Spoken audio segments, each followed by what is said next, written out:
Anybody else? All right. The whole doctrine it states that each new month or new moon, the month starts over, we agree, and that the week starts over as well. So every time you have a new month, the month starts over and the week starts over. All right? So it's considered in their eyes as a Shabbat or like a Shabbat, even though they say that it's really not a Shabbat, but it's to be treated as a Shabbat, meaning you shouldn't work, meaning you shouldn't travel. And it also falls on a fixed date every month, being the 8th, what is that, the 8th, the 15th, 22nd, and the 29th. So it falls on these same dates every month. Got it? 8th, 15th, 22nd, 29th. And the Lunar Sabbatarians, they'll tell you that every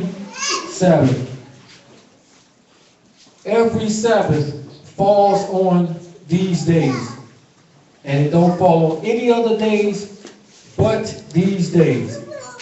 So we're going to show you that that's inaccurate.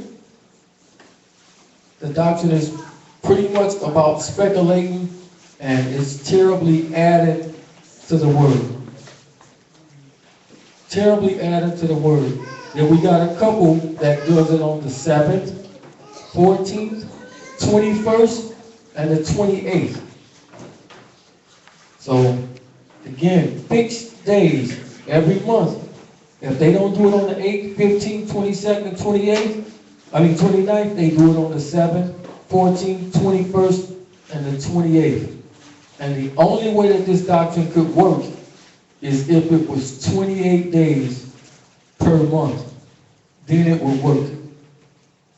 But unfortunately, it's more days than that. So, let's see. 2 Corinthians chapter 11.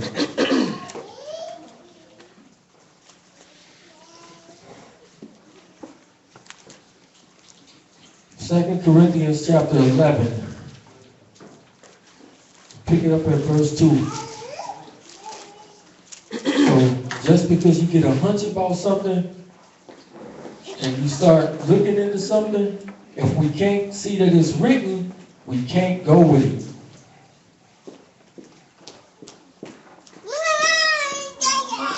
This is the book of 2 Corinthians, chapter 11 and verse 2. For I am jealous over you with a godly jealousy, for I have espoused you to one husband, that I may present you as a chaste virgin to Mashiach. Good. But I fear, lest by any means, as the serpent beguiled Eve. He did what? Beguiled Eve. Same way he tricked Eve. What was Eve looking for? Some extra knowledge or extra wisdom. Read. As the serpent beguiled Eve through his subtlety. Through his what? Through his subtlety. So he's very crafty. He come nice and soft and smooth and get you off your thing. Like many people that came in my inbox over these years since we've been in this truth and tried to craftily get me to follow this doctrine. A whole bunch of people that tried it. And when I asked them the same questions, nobody ever can answer these simple questions. We're going to show you why today. Read it from the top again. But I fear, lest by any means, as the serpent beguiled Eve through his subtlety, so your minds should be corrupted from the simplicity that is in Mashiach. Because a lot of this stuff actually ain't hard if we just follow the instructions. Do what we read and what we see, what we can read. So if I can see it and read it, I can agree with it. But you can't just come to me and tell me, well, I believe this, and this. I can't run with that. I gotta be able to read it. I must be able to read what you're telling me. That's the problem with the doctrine that freedom is pushing. You can't read what they're saying. It's all speculation. All right, let's get Matthew chapter 24.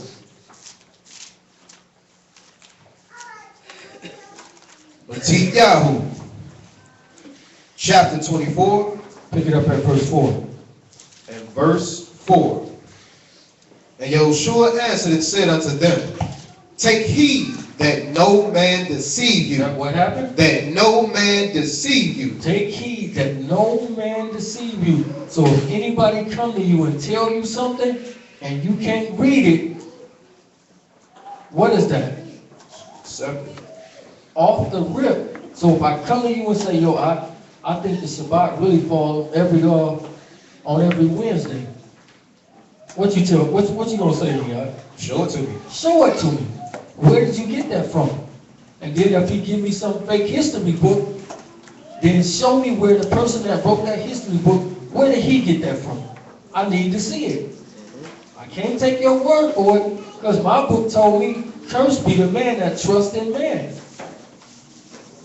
Read that again. Yahushua answered and said unto them, take heed that no man deceive you. Go ahead. For many shall come in my name, saying, I am Mashiach, and shall deceive many. So the people are going to come and agree that he the Messiah, and they're going to do what? Deceive many. They're going to deceive many. And remember, he don't come with horns and a tail. He comes subtly, right? Just like Absalom came in a beautiful package.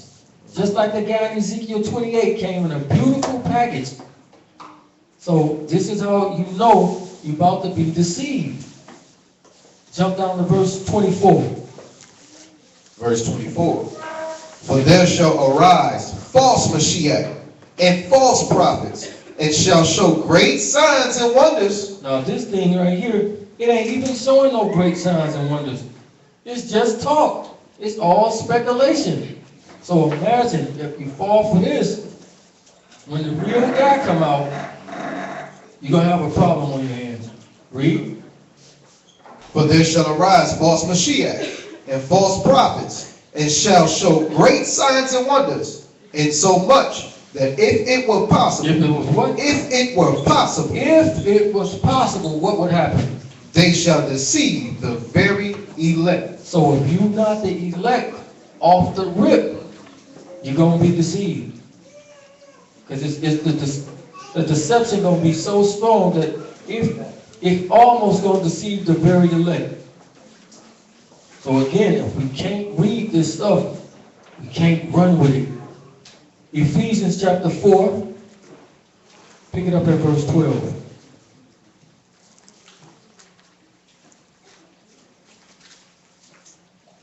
Ephesians chapter 4 and verse 12.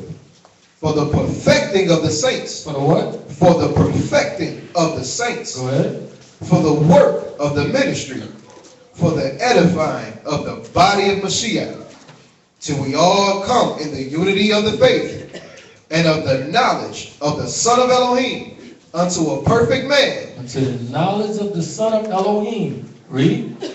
Unto the measure of the stature of the fullness of Mashiach, that we henceforth be no more children. Be what? Be children. Be no more children. Being what? Tossed to and fro. What does it say that the devil does? He walks what? To and fro. So he's telling us, don't be tossed to and fro. Read. And carried about with every wind of doctrine. With what? Every wind of doctrine. With every wind of doctrine. The Shabbat is so important. I don't even know how to put it in words. So everybody and everything is always going to try to get you to break this day. Because this day comes with a promise. It says, this is his mark between me and you, this Sabbath. So is this good? Do the Most High want to kill us? Do he want to kill us? Absolutely not. Absolutely not. So if he don't want to kill us, then why would he make this day so difficult to keep? Doesn't make sense. So we've been going through this law thing, right? So when we look up the word law, it comes out to Torah, and it means directions and instructions, right? So anything that we go to, we got to go back to the Directions. the instructions, if we want to know what it's actually talking about. So if I read something in Ezekiel, what should I do? Take it back to the law. Take it back to the law. If I don't do that, I'm probably going to mess up. Right? Let's get Deuteronomy chapter 4.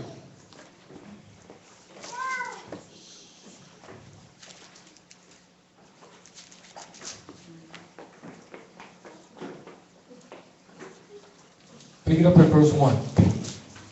Deuteronomy, or Devarim, chapter 4 and verse 1.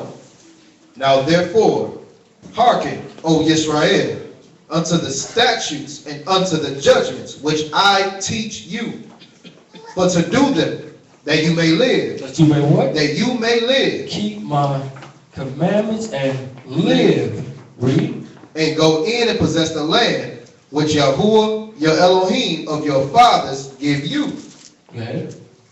You shall not add. You shall what? You shall not add. You're going to find that this lunar Sabbath doctrine breaks this very thing over and over and over again. He said what? You shall not add. You shall not add.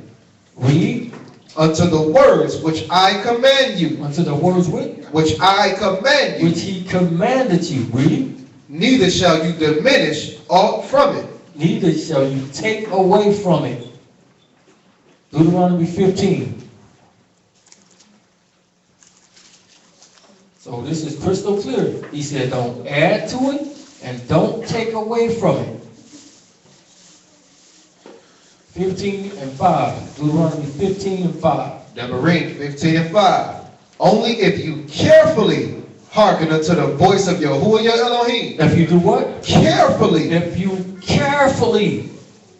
When it says do something carefully, what does that mean? Cautious. Cautious. If it's glass, it says handle with care. This means you should really, really pay attention to what it says. And don't add and don't take away from it. Read that again. Only if you carefully listen unto the voice of Yahuwah your Elohim, to observe to do all these commandments which I command you this day. Only if you do, to observe carefully. He told us don't add and don't take away from it. So anything that's in life, when we get ready to do it, we need to go back to the law, see what the law says to do with it, and then make the decision on what to do. Absolutely. All right? Let's get Genesis chapter 2. And we're gonna address Genesis 1 and 14 as well. Let's pick it up at Genesis chapter 2 and verse 1. Genesis, or Bereshit, chapter 2 and verse 1. Thus the Shamaim and the Eretz were finished, and all the host of them. And on the seventh day. What day? The seventh day. On the seventh day. So let me ask y'all a question. Did the Most High bless the seventh day of every year? Can we find that? The seventh day of the year. We can't find that. Can we find that he blessed the seventh day of the month? No, this ain't trick questions. But can we find that he blessed the seventh day of the week? Absolutely. Absolutely, we can see that, right? We can read that, right? Because we know, how long did he take to create the world and the universe and all that? 6 days. 6 days, and he did what on the seventh one? Rested. He rested, right? We all can count, right? So he worked 6 days and then did what? Rested. He rested. We can read this crystal clear. Right? Pick it up at verse 2. Verse 2 again.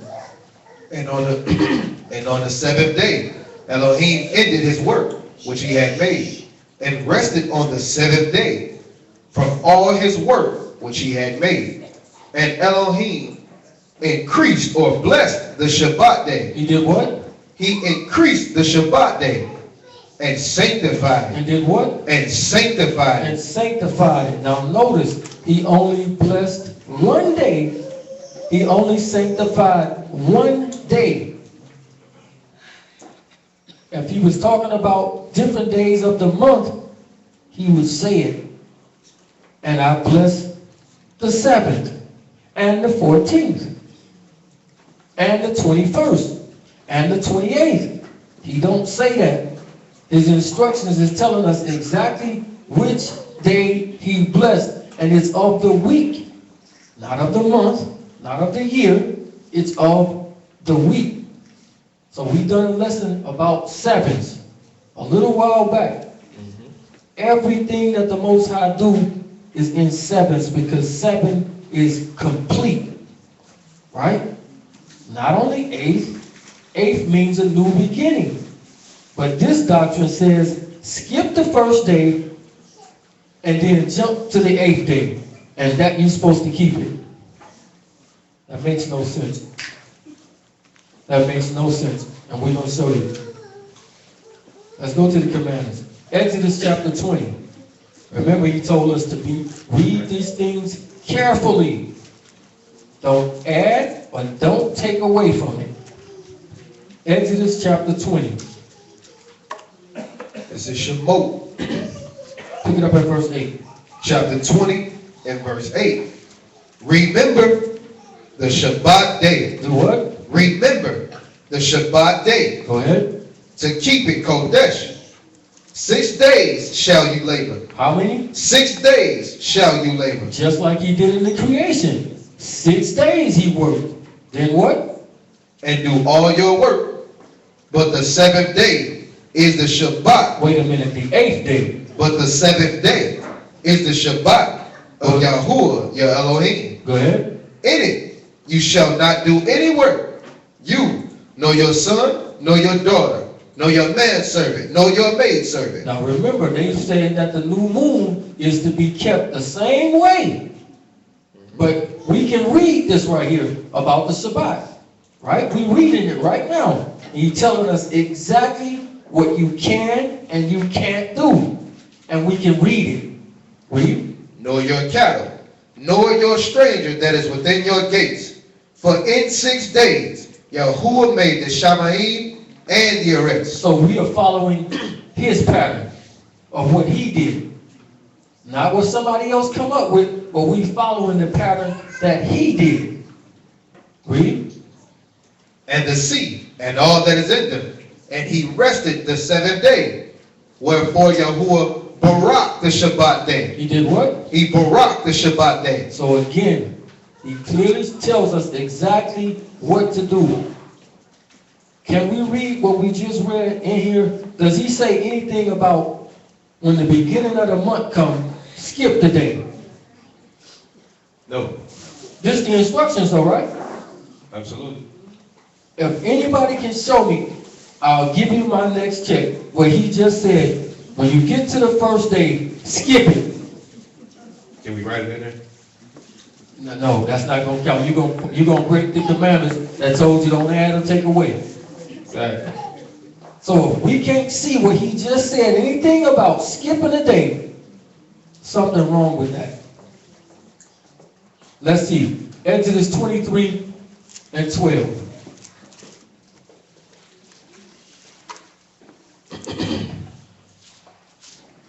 Shemot chapter 23 and verse 12. 6 days you shall do your work. He keep reiterating. 6 days. Read. And on the 7th day. What day? And on the 7th day. Wait a minute. You're supposed to skip the first day, and then the second day is number 1, and the third day is number 2. No. We can't read that. Read. And on the 7th day you shall rest. You shall what? You shall rest. On the seventh day, you shall rest. So I can count the 1, 2, 3, 4, 5, 6. I worked 6 days straight. Now I'm going to rest. Does this mention anything about looking up at the moon to get to your count? Not at all. Because this the what? The instructions, right? Exodus 31:15.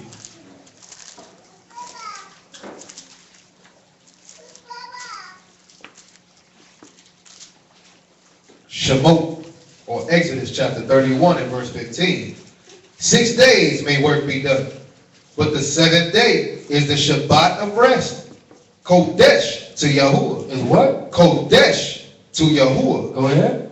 Whosoever do any work in this Shabbat day, he shall surely be put to death. He shall surely be put to death. The Most High says he don't have no pleasure in killing nobody.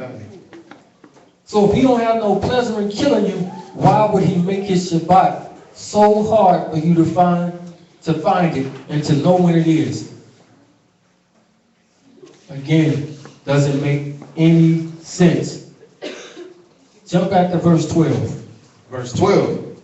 And Yahuwah spake unto Moshe, saying, Speak you also unto the children of Israel, saying, Truly my Sabbaths you shall keep. You shall what? You shall keep. Go ahead. It is a sign between me and you. It is a sign. This is the only commandment he says this on. It is a sign or a mark between me and you. Read. Throughout your generations. How long? Throughout your generations. The other one is going to tell us that you're going to do it in all your dwellings. So a lot of people is coming up with this whole notion, well, we weren't keeping it in captivity. I don't care if we can't show you, which we can. He told us in this law to keep it in all your dwellings. Meaning no matter where you at, keep it. Is that crystal clear? Absolutely. Read.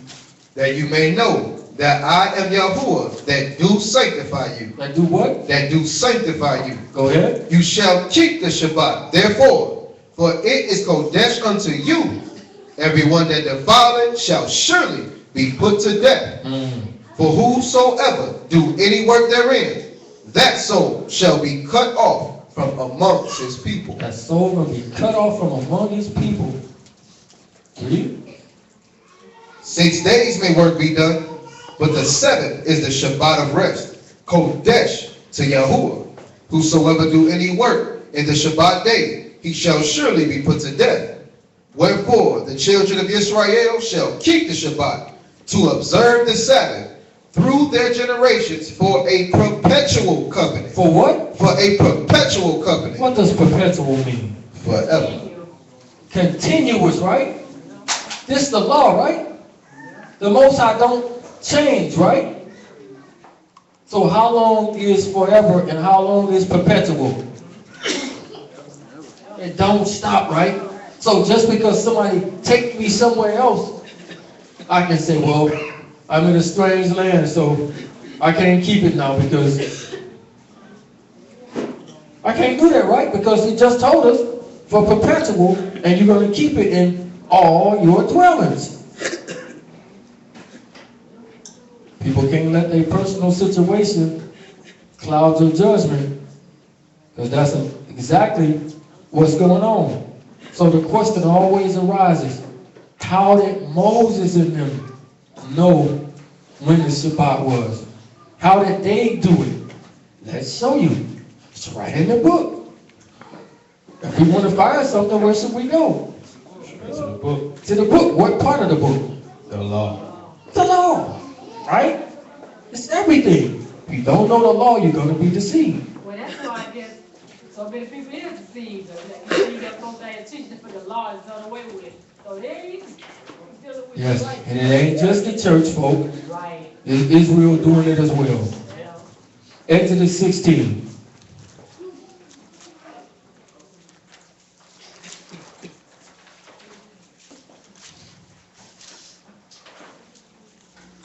and 1. Shemot, chapter 16 and verse 1. 1 second. So y'all remember those fixed dates, right, that I said? What is it? 8th, 15th, 22nd. Okay, got it. 8th, 15th, 22nd, 29th. Read. And they took their journey from Elim. You said 61, right? Yep, 61. And they took their journey from Elim. And all the congregation of the children of Israel came unto the wilderness of Sin, which is between Elim and Sinai, on the 15th day of the second month. On the what? On the 15th day of the second month. So right here it should be a Sabbath.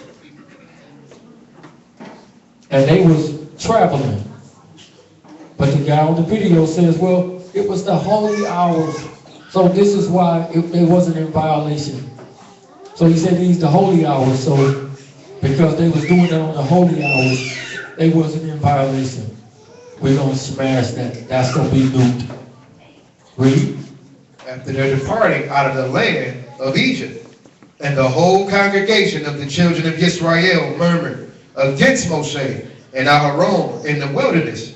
And the children of Israel said unto them, Would Elohim had we died by the hand of Yahuwah in the land of Egypt, when we sat by the flesh pots, and when we did eat bread to the full? For he have brought us forth into this wilderness to kill us, this whole assembly, with hunger. So the children of Israel is complaining because they're hungry. So this is how the children of Israel knew exactly when the Shabbat was. And we're going to be able to read it, not speculate it, read it. Jump down to verse 11. Verse 11. And Yahuwah spake unto Moshe, saying, I have heard the murmuring of the children of Israel. Speak unto them, saying, At evening you shall eat flesh, and in the morning you shall be filled with bread. Clear instructions. At evening, you're going to eat flesh. And in the morning, you're going to get this bread. Clear as day. We can read this. Read. And you shall know that I am Yahuwah your Elohim. And it came to pass that at evening the quails came up and covered the camp. And in the morning the dew lay around the host. And when the dew that lay was gone up, behold, upon the face of the wilderness there lay a small round thing, as small as the hoarfrost on the ground. And when the children of Israel saw it, they said one to another, It is manna, for they wist not what it was. And Moshe said unto them, This is the bread which Yahuwah hath given you to eat. This is the thing that Yahuwah hath commanded. Gather of it every man according to his eating, and omer for every man according to the number of your persons. Take you every man for them which are in his tents. And the children of Israel did so, and gathered some more, some less. And when they did meet it with an omer, he that gathered much had nothing over, and he that gathered little had no lack. They gathered every man according to his eating. And Moshe said, Let no man leave of it till the morning. Go ahead. Notwithstanding, they hearkened not unto Moshe. They did what? They hearkened not unto Moshe. Go ahead. But some of them left it until the morning. And they bred worms and stank. And Moshe was wroth with them. And they gathered it every morning, every man according to his eating. And when the sun waxed hot, it melted. Go ahead. And it came to pass that on what day? On the sixth day. On what day? On the sixth day. On the sixth day. Read. They gathered twice as much bread. So every sixth day, what would happen? Gather twice as much. You would gather twice as much. So this would be signaling you to what? The Shabbat is happening tomorrow. So every day you went out there and you got your ration. It is a small amount, but on the sixth day, it was double the manna. Automatically you knew the Shabbat is tomorrow. Read. Notwithstanding, they hearkened not unto Moshe, but some of them left it until the morning, and they bred worms and stank. And Moshe was wroth with them, and they gathered it every morning, every man according to his eating. And when the sun waxed hot, it melted. And it came to pass that on the 6th day they gathered twice as much bread, 2 omers for one man. And all the rulers of the congregation came and told Moshe. And he said unto them, This is that which Yahuwah hath said. Tomorrow is the rest of the Kodesh Shabbat unto Yahuwah. Bake that which you will bake today, and seek that which you will seek, and that which remain over lay up for you to be kept until the morning. Now, in these instructions, do we see that this mentions anything about going outside and looking at the moon to know when the Shabbat is? No. But the instructions is clear how they knew. Right? So, even, and this went on for 40 years. So eventually, you're going to know the pattern. Even when the manna stops, you should know the pattern. I just ate my double manna today. The count starts over tomorrow. 1 day, 2 days, 3 days, 4 days, 5 days, 6 days. Oh, tomorrow has got to be coming. Because again, these are the instructions. We can read what it says and not add to this thing. Pick it up at verse 24. Okay. And they laid it up to the morning, as Moshe bade, and it did not stink, neither was there any worm therein. And Moshe said, Eat that today, for today is the Shabbat unto Yahuwah. Today you shall not find it in the field. So even if you got off course or something, and you got sick or something, and then you say, you know what? It's the Shabbat and you forgot, and you went outside, what would happen?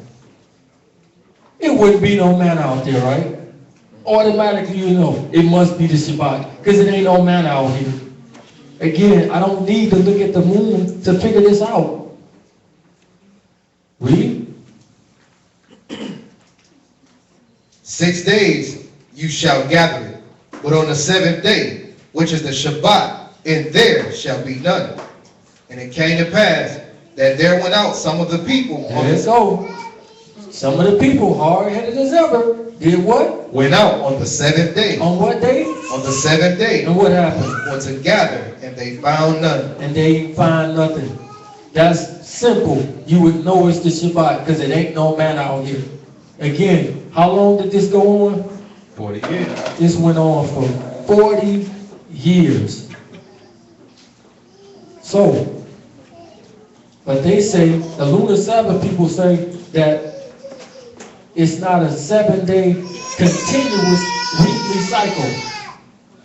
They say when you get to the 28th or the 29th day, the week don't start over. Again, how come we can't read that?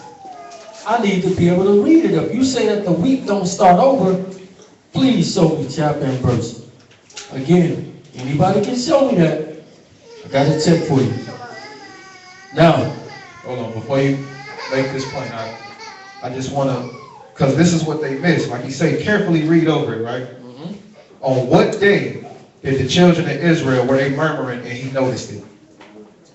The 15th day. The work is surrounded directly around what?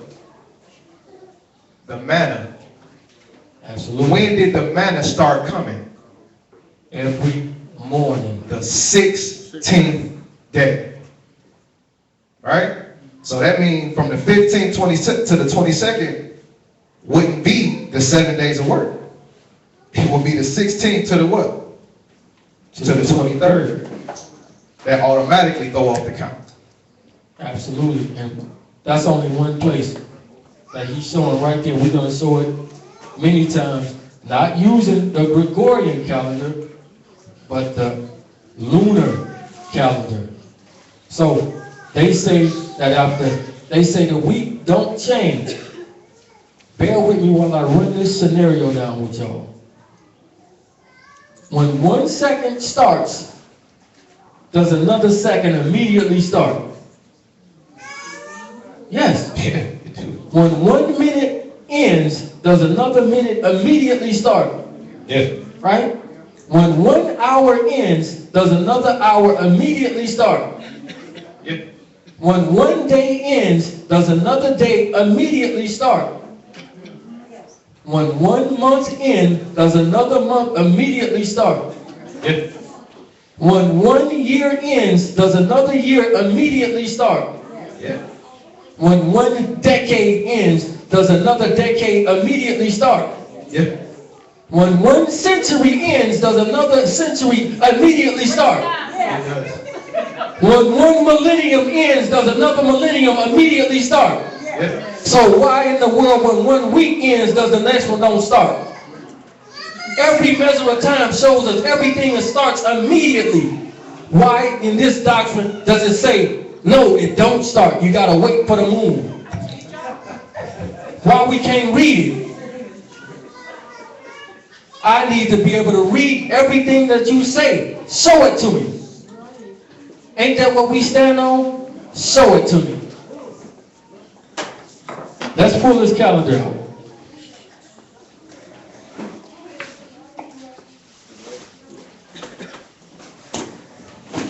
This is the way that it is set up. Right? You got the first day of the month. And put it up here by it. Then we got this last day down here, 30. Now they got the 28 days in the body of it. Right here. Then they got this 30 outside of it. And this 1 up at the top.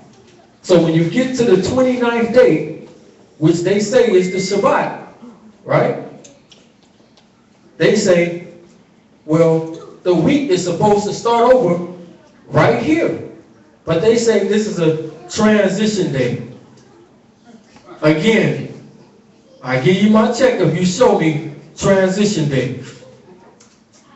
Can anybody do it in here? Show me a transition day in the book. So they say, well, this is the transition day, and it don't start until we see the new moon. So when we see the new moon on the next day, we gotta skip this day because it don't count. So we already just skip this day, and we just skip this day. We just skip 2 days of a month already, which the book don't tell us to do none of this. So how would the manna work at the end of the month?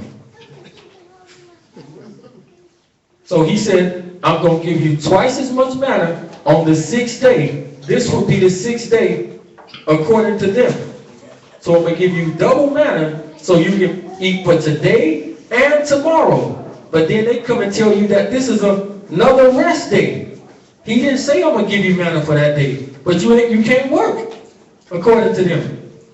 So how does the manna work? Did he say I'm going to come back? Well, I left that out. I'm going to give y'all 3 days of manna to go with. Can we read that?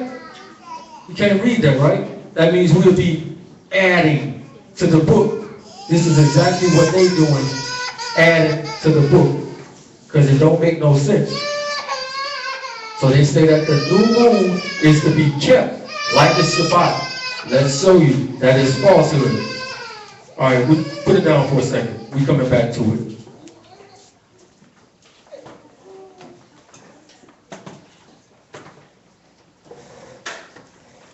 Chronicles 23:31.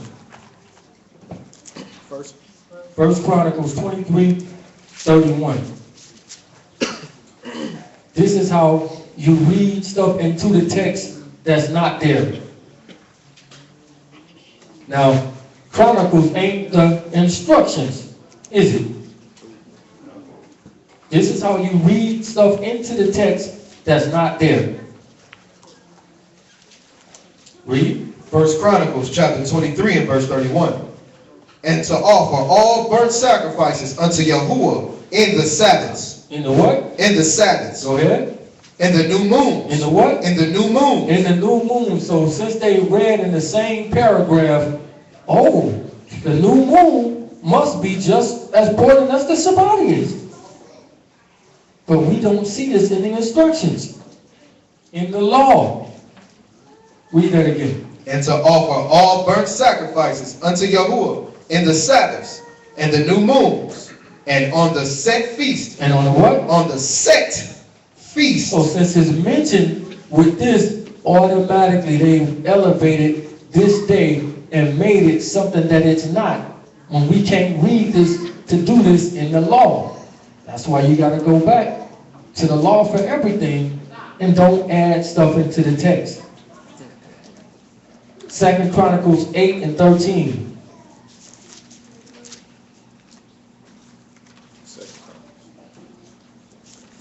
Second Chronicles chapter 8 and verse 13. Even after a certain rate every day, according to the commandments of Moshe, on the Sabbaths and on the new moons and on the solemn feasts, 3 times in the year, even in the feast of unleavened bread, and in the feast of weeks, and in the feast of tabernacles. So again, it's showing you, just because they mentioned it with it, they lumped it in with the Shabbats. Now, what are we commanded not to do on the Shabbat? Let's read it so we don't make no mistake. Exodus 20 and 8 again. Shemot chapter 20 and verse 8. Remember the Shabbat day to keep it Kodesh. 6 days shall you labor and do all your work. But the 7th day is the Shabbat of Yahuwah your Elohim. In it you shall not do any work. You, nor your son, nor your daughter, nor your manservant, nor your maidservant, nor your cattle, nor your stranger that is within your gates. For in 6 days Yahuwah made the Shamayim and the Eretz, the sea, and all that is in them, and rested the 7th day. And rested the 7th day. So he just ran us down the instructions of what you're not supposed to do on the Shabbat. Let's see if the new moon day can hold up to this. Give me Numbers chapter 1.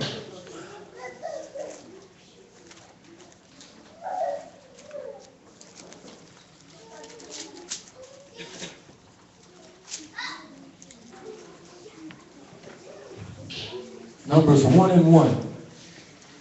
The book of Numbers, chapter 1 and verse 1. And Yahuwah spake unto Moshe in the wilderness of Sinai, in the tabernacle of the congregation, on the first day of the 2nd month. What is it? On the first day of the 2nd month. This would be the new month or the new moon day. This is supposed to be kept set apart according to them. No work should be done. Read. In the 2nd year, after they were come out of the land of Egypt, saying, Take you the sum of all the congregation of the children of Israel, after their families, by the house of their fathers, with the numbers of their names, every male by their poles, from 20 years old and upward, all that are able to go forth to war in Israel. You and Aharon shall number them by their names. To do what? Shall number them by their armies. So right here, he's telling Moses and Aaron to go and number all of these people. We about to see how many of these. Jump down to verse 18. Verse 18. And they assembled all the congregation together on the first day of the 2nd month. What day is it? On the first day of the 2nd month. So it's the first day of the 2nd month. This should be a new moon. Nobody should be doing any work. Alright? Let's jump over. Jump to verse 20. Verse 20. And the children of Reuben, Israel's eldest son, by their generations, after their families, by the house of their fathers, according to the number of the names, by their poles, every male from 20 years old and upward that were able to go forth to war, those that were numbered of them, even the tribe of Reuben, went 46,500. So this is only one tribe right here. 46,500 people. That sound like they resting? Not at all. Because that's a lot of people to number. Jump down to verse 22. 22. Of the children of Simeon, by their generations, after their families, by the house of their fathers, those that were numbered of them, according to the number of the names, by their poles, every male from 20 years old and upward, all that were able to go forth to war. Those that were numbered of them, even the tribe of Simeon, were 59,300. 59,300. I already wrote these down for y'all, so you can go back over and look at it. The tribe of Gad was 45,650. Of the tribe of Judah was 74,600. Issachar, 54,600. Zebulon, 57,400. Ephraim, 40,500. Manasseh, 32,200.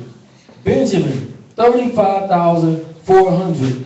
Dan, 62,700. Asher, 45,500. Naphtali, 53,400. And they had to do this on a new moon day. Do y'all think Moses and them got any rest on this day? No. Absolutely not. Numbers 1 and 46. Numbers chapter 1 and verse 46. So were all those that were numbered by the children of Israel, by the house of their fathers, from 20 years old and upward, all that were able to go forth to war in Israel, even all that were numbered were 600,000. How many? 600,000. Go ahead. And 3,550. So that's a lot of people to number. They didn't get no rest that day. Absolutely no way. This right here says that these moons is not like a Sabbath. Exodus 40.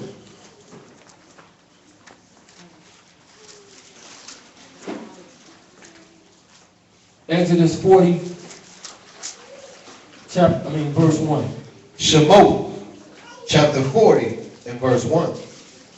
And Yahuwah spake unto Moshe, saying, on the first day of the first month. What day is it? On the first day of the first month. On the first day of the first month. Again, this is supposed to be a rest day, according to them. This is why you skip this day. Read. Shall you set up the tabernacle? And you do what? Shall you set up the tabernacle? Wait a minute. The Most High gonna make you work on the day that He tell you? Something ain't right. So you do what? Shall you, on the first day of the month, shall you set up the tabernacle of the tent of the congregation, and you shall put therein the ark of the testimony, and cover the ark with the veil, and you shall bring in the table, and set it in order, the things that are to be set in order upon it. And you shall bring in the candlestick, and light the lamps thereof. And you shall set the altar of gold for incense before the ark of the testimony. So we ain't going to read all this, but if you keep going down, you're going to see they put in a lot of work on this new moon, on this new month. Let's get Haggai, chapter 1 and verse 1.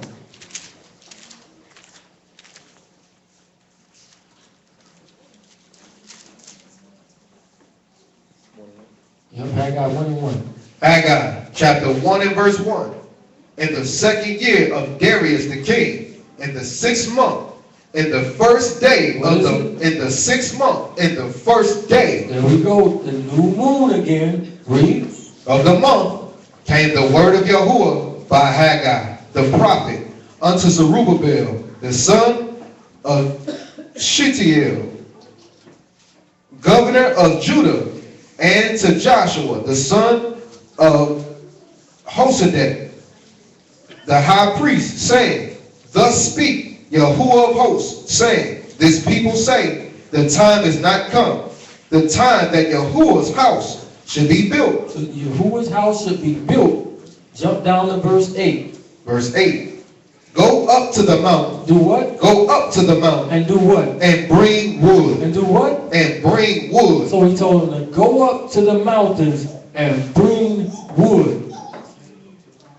What happened if you got caught bringing wood on the Shabbat? It's a wrap. Let's see what we should do. If we don't understand what this is talking about, let's go back to the law. Give me Numbers 15. So right here, this man went and gathered wood on a new moon day. Let's see what we do on the Shabbat. Numbers chapter 15, verse 32. Numbers chapter 15 and verse 32. And while the children of Israel were in the wilderness, they found a man that gathered sticks. He did what? Gathered sticks. He gathered sticks. Over here, the Most High told him to gather this wood. Read. Upon the Shabbat day. On what day? The Shabbat day. The new moon day. The Shabbat day. Read. And they found him that gathering sticks, brought him unto Moshe and Aaron, and unto all the congregation, and they put him inward, because it was not declared what should be done to him. Read. And Yahuwah said unto Moshe, the man shall be surely put to death. He gonna be what? Surely put to death. Wait a minute, why didn't he kill the man in Haggai? These days ain't even. These days are not the same. Because we saw you people working on these days and the whole nine. But we can read what you're not supposed to do is on the Shabbat, but we can't read this about the new moon. So why do they skip the day? So he said that this man shall surely be put to death. Now again on that video, world's last chance. They were traveling on they wasn't traveling on the holy hours. They were traveling at night. This is why the Creator didn't kill them. Let's see, according to the book. Ezra chapter 7.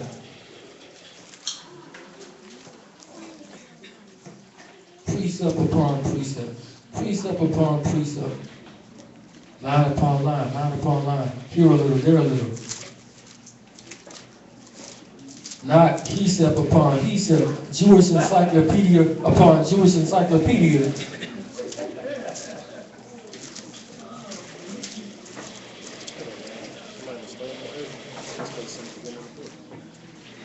Ezra chapter 7.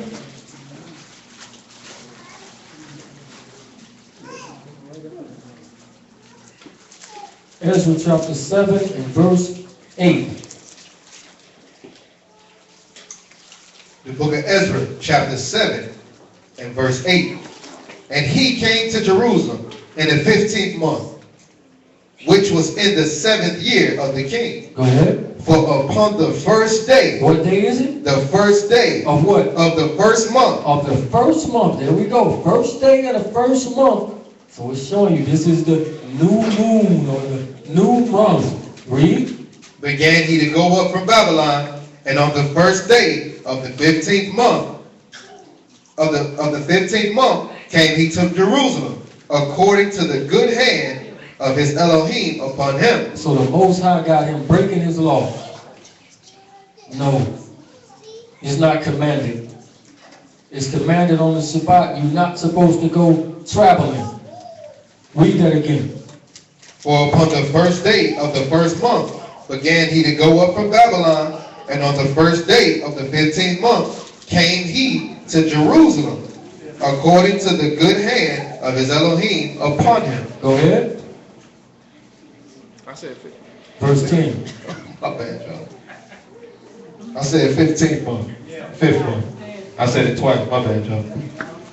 Kind of dyslexic. What verse we at? Verse 10. Verse 10. For Ezra had prepared his heart to seek the law of Yahuwah, and to do it, and to teach in Israel statutes and judgments. So Ezra, telling you right here, he knew the law. He was going to study it, to keep it. So if the law states that you're not supposed to travel on the Shabbat, why would Ezra be breaking it right here? This means he ain't breaking it. But let's go back to the law about traveling. Exodus chapter 16. So this wasn't the holy hours. He was doing this in the day. Exodus 16 and verse 29. Shemot 16 and 29. See, for that Yahuwah hath given you the Shabbat. Therefore he hath given you on the 6th day the bread of 2 days. Abide you every man in his place. Let no man go out of his place. Do what? Let no man go out of his place. Read it from the top again. See, for that Yahuwah hath given you the Sabbath. He giving you what? The Sabbath. The Sabbath. Read. Therefore, he give you on the 6th day the bread of 2 days. Abide you every man in his place. Do what? Abide you every man in his place. Say every man in his place. If these days was equal, Ezra the scribe broke it. Read. Let no man go out of his place on the 7th day. Let what? Let no man go out of his place on the 7th day. Let no man go out of his place on the 7th day. Acts chapter 1, Old and New. Acts chapter 1, verse 12.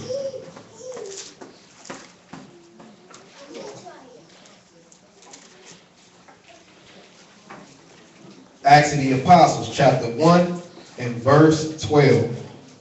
Then returned they unto Jerusalem from the mount called Olive, which is from Jerusalem a Shabbat day's journey. How long? A Shabbat day's journey. A Shabbat day's journey. So you wasn't supposed to just get out on the Shabbat and be traveling. But we see on the new moon, Ezra was traveling at a great distance from Babylon to Jerusalem. So again, showing you that these days are not equal. Let's go to the beginning. This is one of the famous spots. Genesis chapter 1 and 14. 1 and 12. Bereshit, chapter 1 and verse 14. And Elohim said, let there be lights in the firmament. Plural, right? Lights. Go ahead. In the firmament of the Shamayim to divide the day from the night. From the what? From the day from the night. Go ahead. Let them be for signs. Let them, or let it. Let them be for signs. Let them be for signs, read. And for seasons. Go ahead. And for days. And for years. And for weeks. Years. I don't say weeks. Don't say weeks. Okay, don't say weeks. All right.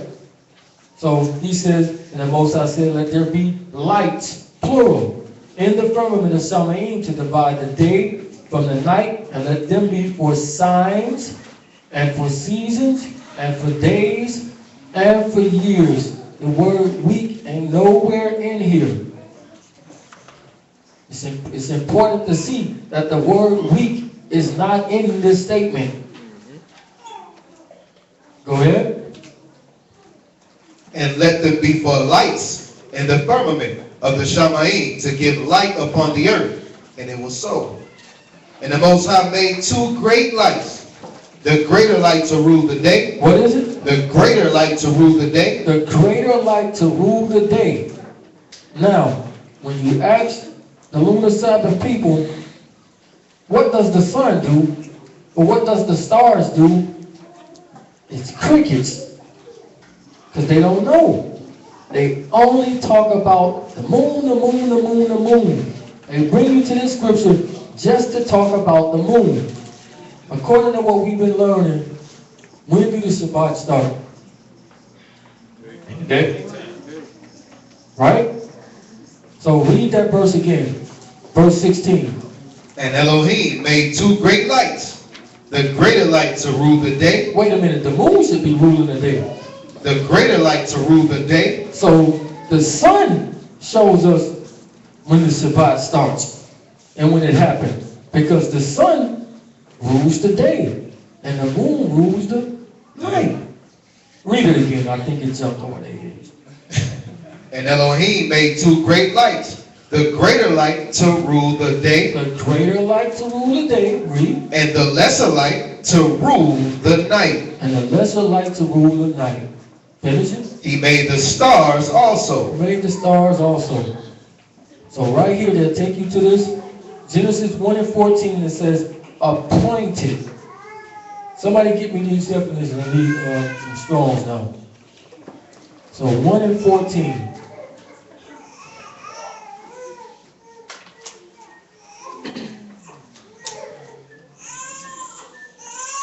says, and for seasons.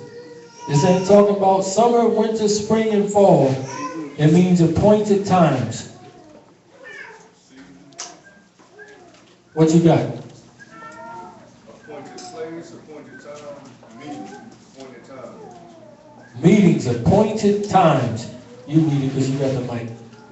All right, it's the word moed, and it's appointed place, appointed times, meetings, appointed times in general, sacred season, a set feast, appointed season, appointed meeting, appointed place, appointed sign or signal, a tent of meeting.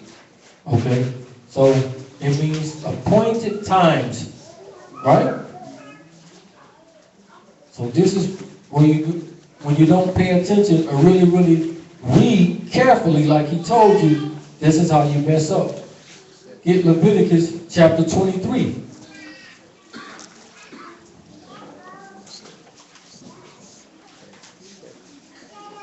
Exactly.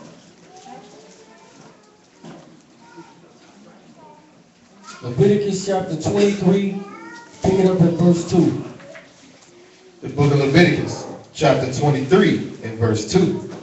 Speak unto the children of Israel, and say unto them concerning the feast of Yahuwah, which you shall proclaim to be Kodesh convocations.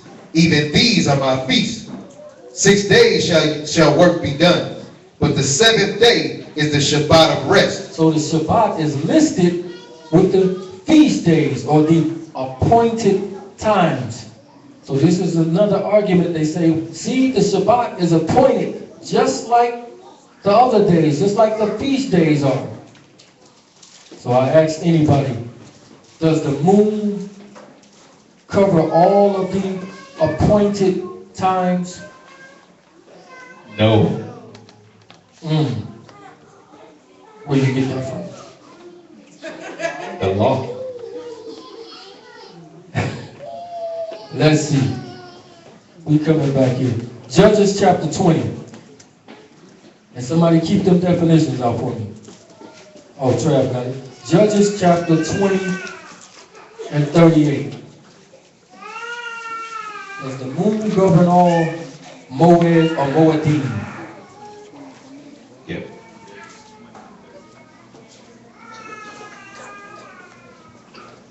Matter of fact, hold that, Judges.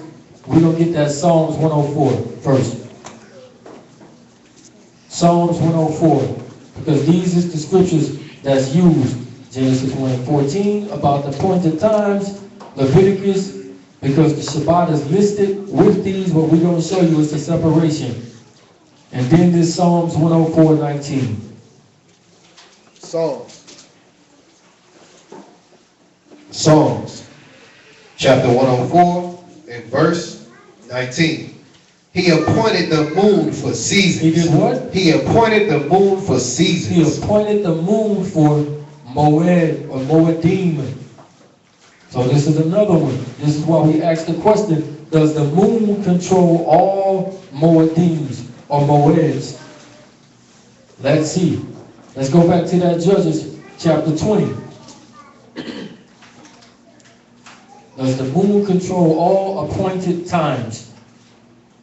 Go ahead. The book of Judges, chapter 20, and verse 38. Now there was an appointed sign. There was what? There was an appointed sign There was an appointed Moed or Moedim. Read.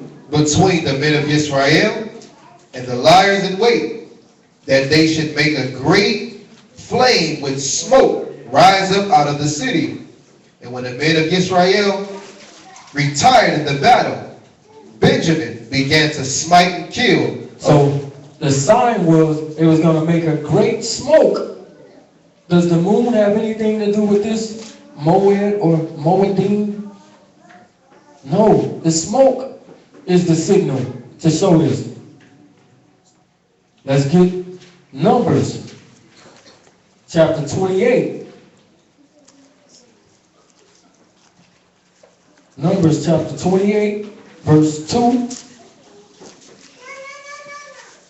Numbers, chapter 28 and verse 2.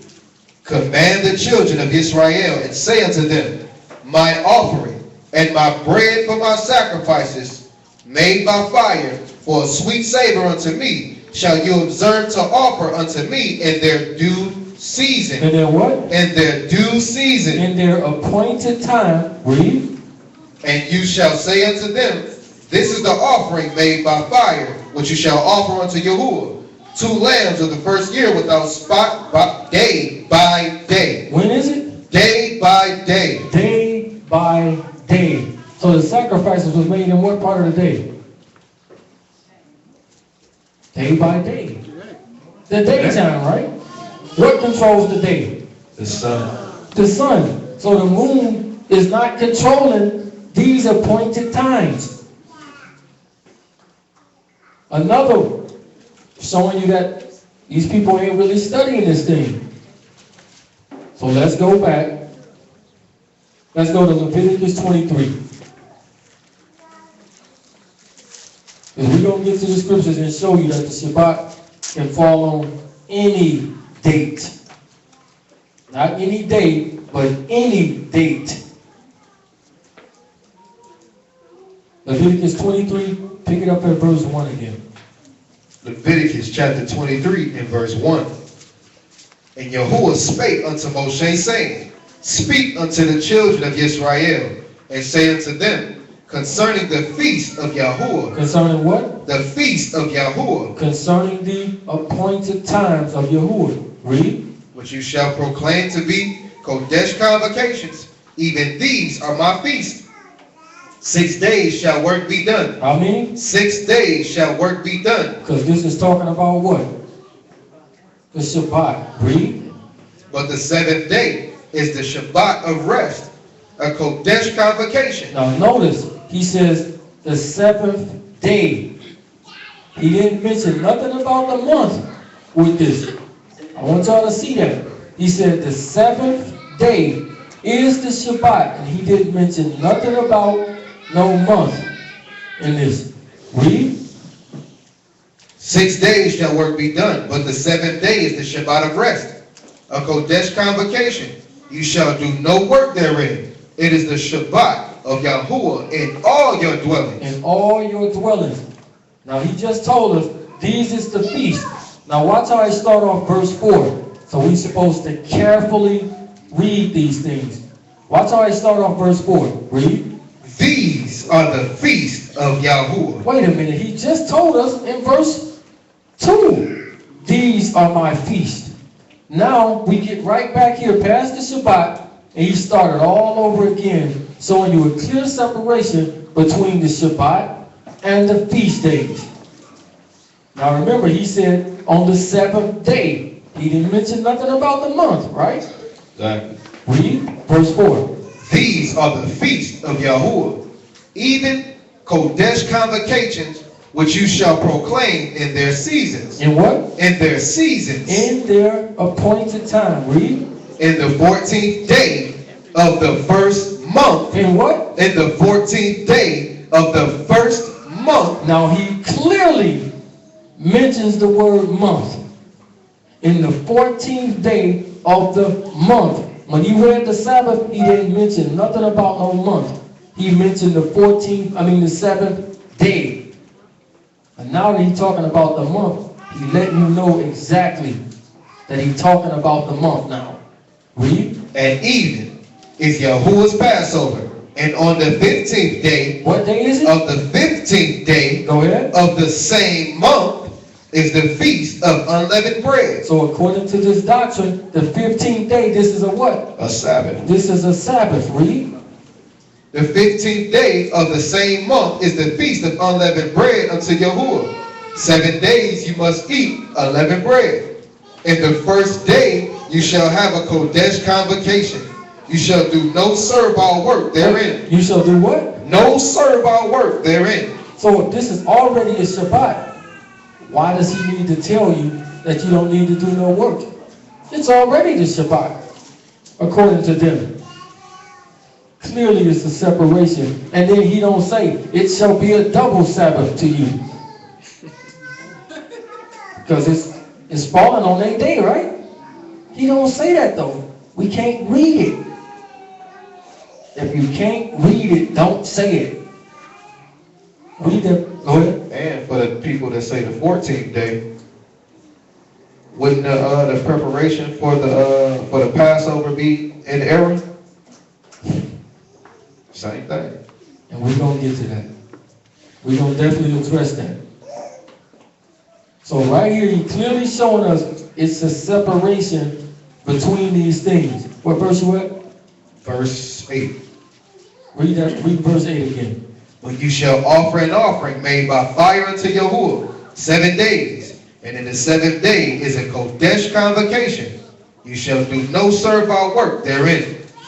And Yahuwah spake unto Moshe, saying, Speak unto the children of Israel, and say unto them. Oh, we're good right there. So it's clearly showing us the separation between the Shabbat and the feast days. The Shabbat is a memorial of what?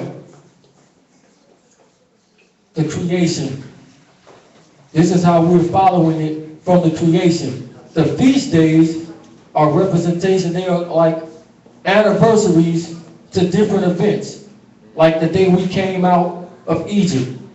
That's what these feast days is about. But the Shabbat goes all the way back to the creation.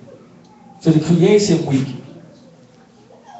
Alright, so we know that every time that this day ends on the 22nd, keep that in mind. Jump down to verse 15. Verse 15. And you shall count unto you from the morrow after the Shabbat, from the day that you brought the sheaf of the wave offering, 7 Shabbats shall be complete. Even unto the morrow after the 7th Shabbat shall you number 50 days, and you shall offer new meat, a new meat offering unto Yahuwah.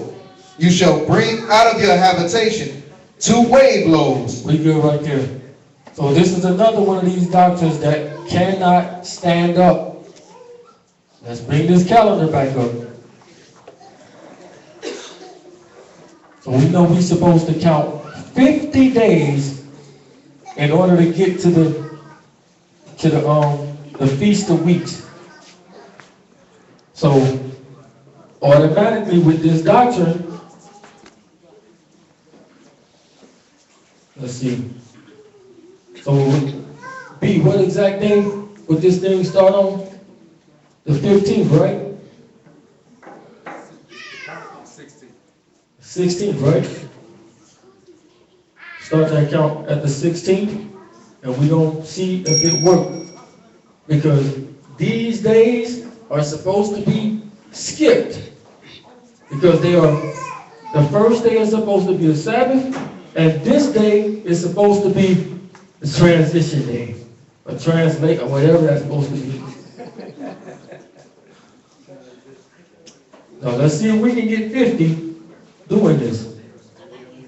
And we're gonna skip this when we come back around, right? Yeah, we're going to skip it when we come back around. 1, 2, 3, 4, 5, 6, 7, 8, 9, 10, 11, 12, 13, 14, 15, 16, 17, 18, 19, 20, 21, 22, 23, 24, 25, 26, 27, 28, 29, 30, 31, 32, 33, 34, 35, 36, 37, 38, 39, 40, 41, 42, 43, 44, 45, 46, 47, 48, 49, 50. See, according to this, we'll be at 52 days. So the Feast of Weeks would never work with this calendar. Again, that's why he didn't never tell us to skip nothing. He didn't never tell us none of this. So again, this doctrine is all speculation. All I believe this calendar can't be right. So we gotta go with this. And then the man on the video, he was so slick and clever. On this on the Feast of Weeks, he tried to count the days. But all the other times he said don't count them. So it can look right. Doing magic with the script. But we don't see. Let's go back into this.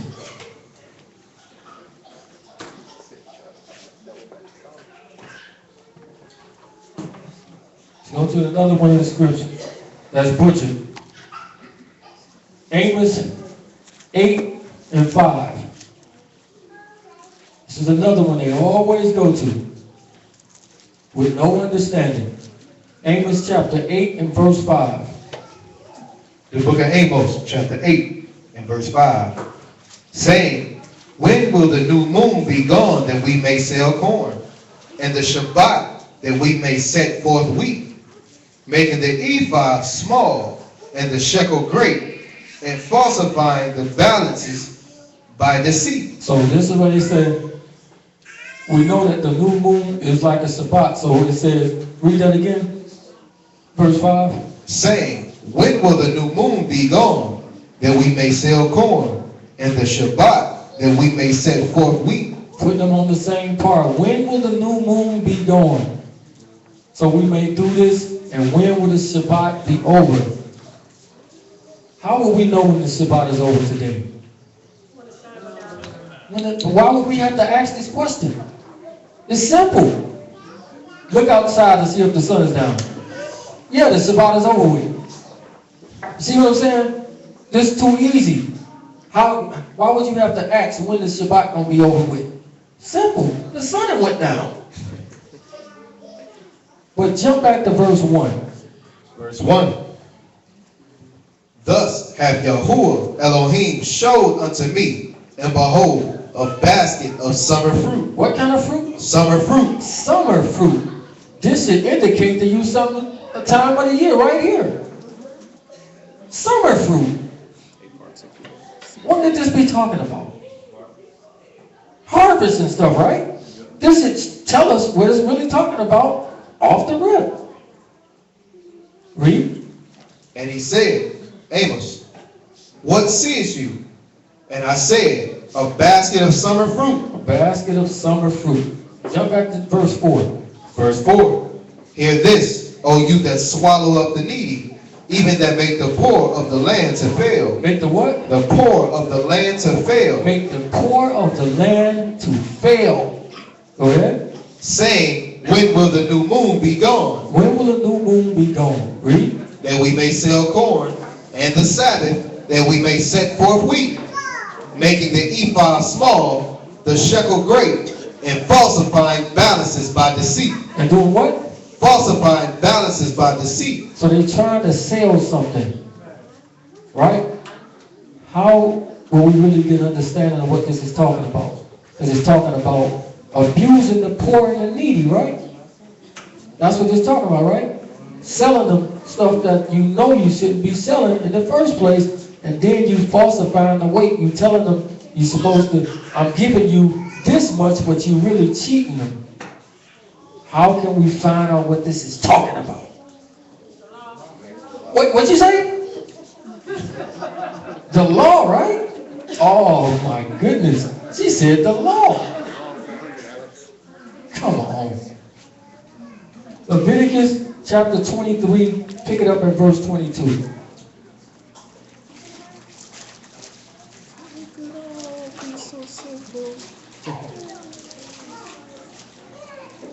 Leviticus chapter 23 and verse 22.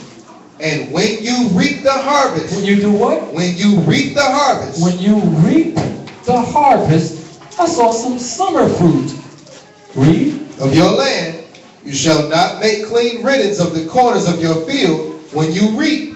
Neither shall you gather any gleaning of your harvest, that you should leave them unto the poor. Unto what? Unto the poor. So you're supposed to have your harvest, you're supposed to pick the most of it, the middle parts of it, but you're supposed to leave the surrounding so the people, the poor, can come and eat from it for free.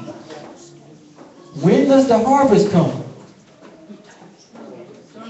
At the end of summer. So this ain't talking about every new moon. This is a specific new moon. The trumpets, to be exact. So this is the only new moon that we are commanded to keep. This is the only one. No other one is commanded. And we can read this out the book, not speculated. Read that verse again. And when you reap the harvest of your land, you shall not make clean riddance of your corners of your field when you reap, neither shall you gather any gleaning of your harvest. You shall leave them unto the poor. Do what? You shall leave them unto the poor. You shall leave them unto the poor. And who else? And to the stranger. I am Yahuwah, your Elohim. I'm Yahuwah your Elohim. So again, this clearly shows us what new moon this is talking about by the law. It's talking about the 7th month. That's the one it is talking about. Because this is harvest time. So go to the other famous chapter and verse that's butchered. And they think they got something. 2 Samuel chapter 20, verse 5. This is a Lunar Sabbath person's favorite joint right here. Let's smash it to pieces. I can read it whole. 2 Samuel 20. 2 Samuel 20, verse 5. Remember, what dates does they say it fall on? 8, 15, 22nd, 29th. 8, 15, 22nd, 29th. Right? All right? Pick it up at verse 5.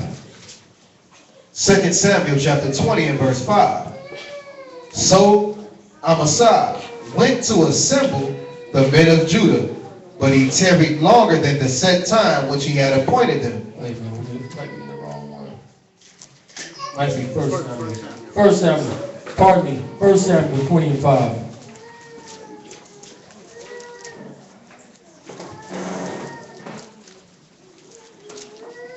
First Samuel chapter 20 and verse 5. And David said unto Jonathan, Behold, tomorrow is the new moon. So what? Tomorrow is the new moon. Tomorrow is the new moon. So we would be here, according to this calendar. Not the Gregorian calendar, or the Julian, or any other, but their own calendar. Tomorrow is the new moon. So we would be right here. Read.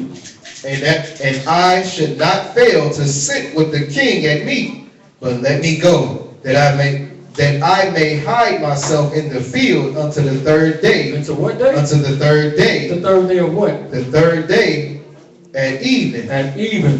So this will be the 3rd day of the month. Also, because he told us tomorrow is the new moon, or the new month. Jump down to verse 18. Verse 18. Then Jonathan said to David, Tomorrow is the new moon, and you shall be missed, because your seat will be empty. And when you have stayed 3 days, then you shall go down quickly and come to the place where you did hide yourself when the business was in hand. So 3 days, that will make it the 3rd day of the month, right? All right. Jump down to verse 25. Verse 25.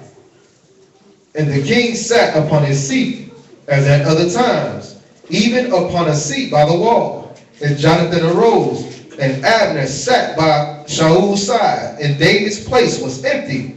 Nevertheless, Saul spake not anything that day, for he thought something had befallen him. He is not clean. Surely he is not clean. And it came to pass on the morrow, which was the 2nd day of the month. Which was what? The 2nd day of the month. So now we at the 2nd day of the month. Notice it don't say the week. It says the 2nd day of the month. Read. That David's place was empty. So he said David ain't here because he think David is unclean. If we know the law in Leviticus about being unclean, you don't supposed to come. Read. That David's place was empty. And Saul said unto Jonathan, his son, Wherefore come not the son of Jesse to meet? Neither yesterday nor today.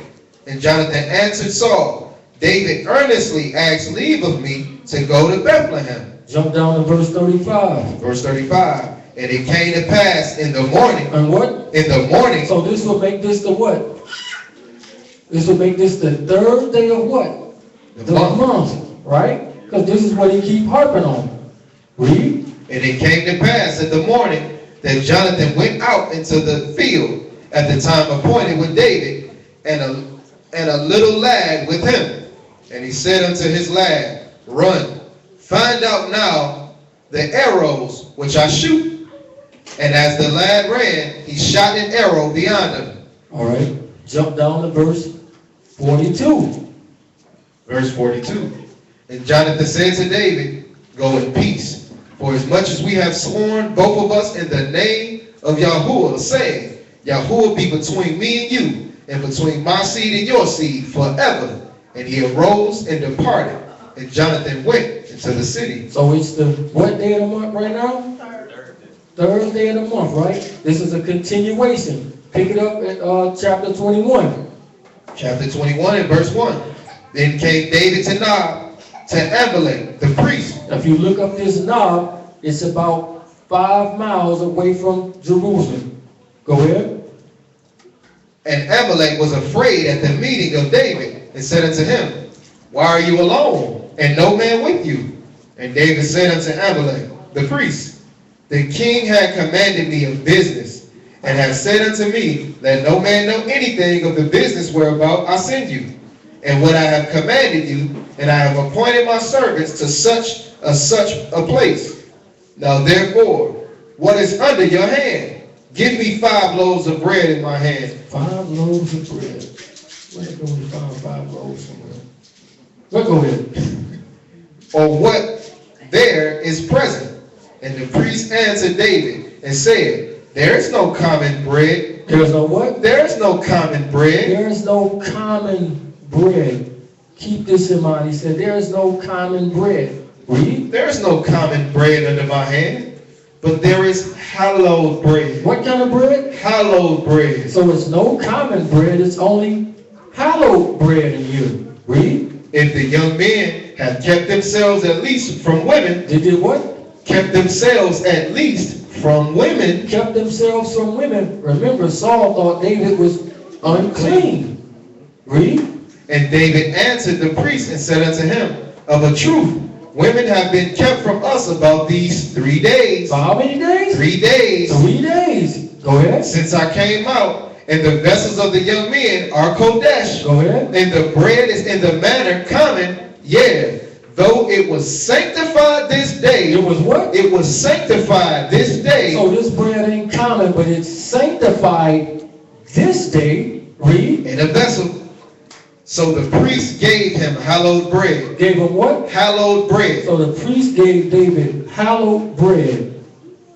What verse you at? Verse 6. Verse 6. Go ahead. For there was no bread there but the showbread. There was no bread but the showbread. Read. That was taken before Yahuwah. That was taken what? Before Yahuwah. Go ahead. To put hot bread in the day when it was taken away. When it was taken away.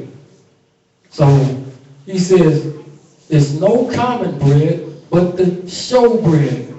How can we find out what this is talking about? The what? Wow, the law again?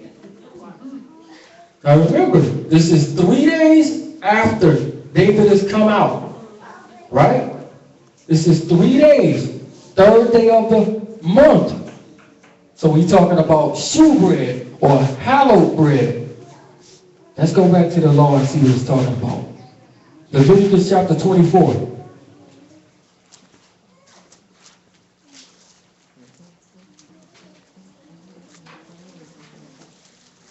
Leviticus 24. And let's pick it up at verse 7. So according to this calendar, we at the 3rd day, but we know it's going into the 4th. Go ahead. You said 24:7? 24:7. Leviticus 24:7. And you shall put pure frankincense upon each row, that it may be on the bread for a memorial, even an offering made by fire unto Yahuwah. Every Sabbath. Every what? Every Sabbath. Every Sabbath. Read. He shall set it in order before Yahuwah. Set the what in order before Yahuwah? Set the bread in order. Set the bread in order. So, when David went and got this showbread, it wasn't the common bread, it was only the showbread. what days do they do this on? The Shabbat. Every Sabbath. So what day did the Shabbat fall on according to their own calendar? Third day of the month. On the third day of the month. That's killing this, because it's supposed to fall down here. Ka-ching, ching, ching. Boom! This is their calendar. This ain't the Julian calendar, sure. Or the what's the other one? The Gregorian. This their calendar. This the calendar that they pushing. So it's showing us the Shabbat just fell right here. Some might be a stickler right here. Either way, the Shabbat just didn't fall on the 8th, the 15th, the 22nd, or the 29th. According to their own calendar. But let's prove it even more. Sit it down for a second. Brother Bender, what you got?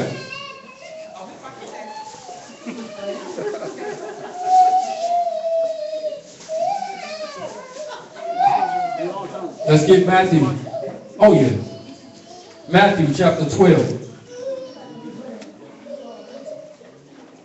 So the Messiah didn't come and correct us in no way, shape, or form about the Shabbat.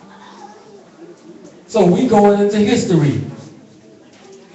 We're going to go into history as well. And y'all know I don't really like to do that. But for the sake of this, I'm going to do it today. Matthew chapter 12, pick it up at verse 1. Yahu, chapter 12 and verse 1. But at that time, Yahushua went on the Shabbat day through the corn. He did what? Went on the Shabbat day through the He corn. went on the Shabbat day through the corn. Read. And began to pluck the ears of corn and to eat. But when the Pharisees saw it, they said unto him, Behold, your disciples do that which is not lawful to do upon the Shabbat day. On what day? The Shabbat day. On the Shabbat day.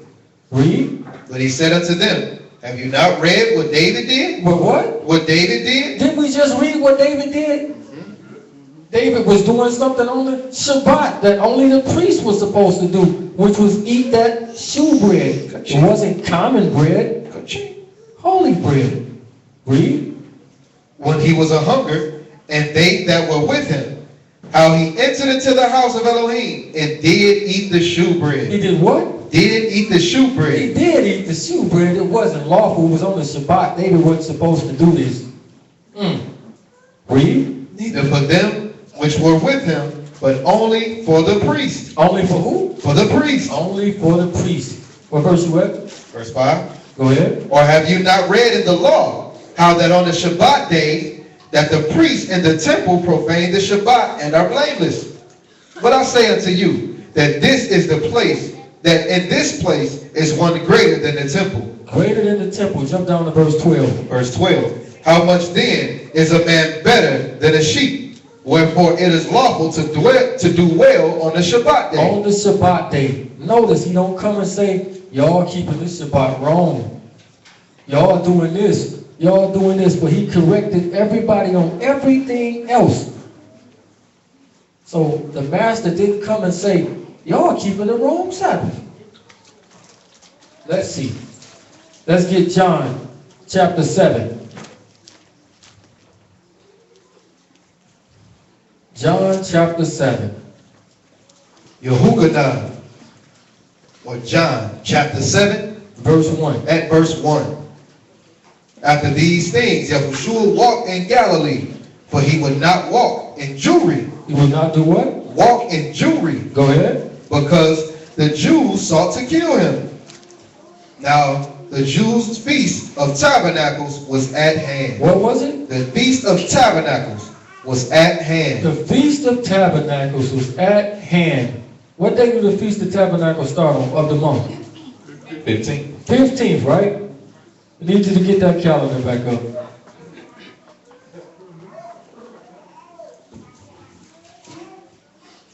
So it would start on the 15th, which would be a Sabbath according to this calendar. All right? Read. Verse 3. His brethren therefore said unto him, Depart hence, and go into Judea, that your disciples also may see the works that you do. B, what day do the tabernacle stop? What day it end? 22nd, right? All right, jump down to verse 37. Verse 37. In the last day, that great day of the feast. So we in the last day of the Feast of Tabernacles, which would be right here, which would end on another Sabbath, according to this calendar, right? So we'll be at the 22nd day. Read. If any man thirst, let him come unto me and drink. He that believe on me, as the scriptures have said, out of his belly shall flow rivers of living water. Out of his belly shall flow rivers of living water. So we're at the last day of this great feast, which would be the 22nd day of the month, which would fall on, according to them, this would be another Sabbath. But it don't mention that this is on the Sabbath day. Let's see why. Now, if you read through this, you're going to see this is a continuation. Let's jump to John chapter 8 and pick it up at verse 1. Yehukanan chapter 8 and verse 1. And every man went unto his own house. Oh, that's verse 53. No, John 8 and 1. 8 and 1. Yahushua went out unto the Mount of Olives. And early in the morning. And early what? And early in the morning. Early in the next morning. So that would take us to the 23rd, right? So it's the next day, early in the morning. We at the 23rd now. Read. And the people came unto him, and he sat down and taught them. All right, so again, read this story on your own time. You're going to see it's all one continuous thing. The whole thing is a continuation through the day. Jump down to... Hold on. He said, read again. This is Yehukanan chapter 8, verse 1. It says, Yahushua went unto the Mount of Olives, and early in the morning he came again into the temple. To where? Into the temple. He came again into the temple. So it's the next day. It was the last day of the great feast, which we know ends on the 22nd. So that would take us right here early the next day, which would be the 23rd. Read.